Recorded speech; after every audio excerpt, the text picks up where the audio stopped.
Laissez-moi poser la question à l'humanité tout entière. À votre avis, qui était là en premier?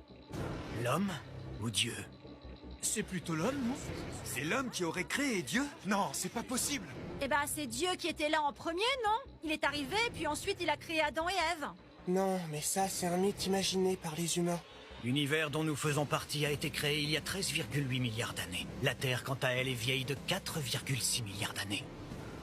L'eau y est apparue, puis les micro-organismes qui ont progressivement donné naissance aux poissons, aux amphibiens, puis aux reptiles. Et un jour, l'homme a fait son apparition. Il s'est mis à chasser les animaux, puis à cultiver la terre, priant le ciel de lui offrir de bonnes récoltes pour nourrir ses semblables.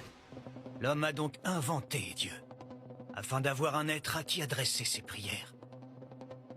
Je ne fais que vous présenter des faits historiques qui sont sans doute plus clairs pour vous que ma nouvelle théorie.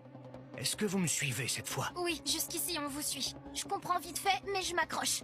C'est bien beau tout ça, mais est-ce que vous pouvez vous dépêcher de nous expliquer en quoi on a été berné? L'homme a fait des progrès énormes. Il réalise des expériences et des manipulations génétiques que certains considèrent comme des actes blasphématoires. Il a même réussi à fouler le sol d'autres planètes.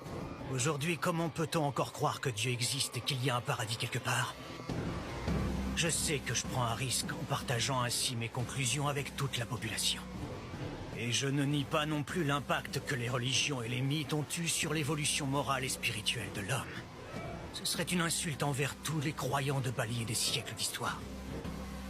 Dans mes différents écrits, j'ai réfuté l'existence des esprits et des âmes, c'est-à-dire de tout ce qui ne peut pas être prouvé scientifiquement. Mais quand j'ai appris que j'étais candidat et qu'on m'a parlé d'un dieu qu'il faudrait remplacer, quand j'ai rencontré un ange, j'ai eu du mal à en croire mes yeux, mais j'ai dû admettre que j'étais face à un phénomène bien réel.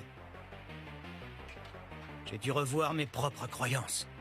Puisque des anges volent autour de moi, je dois reconnaître que Dieu existe.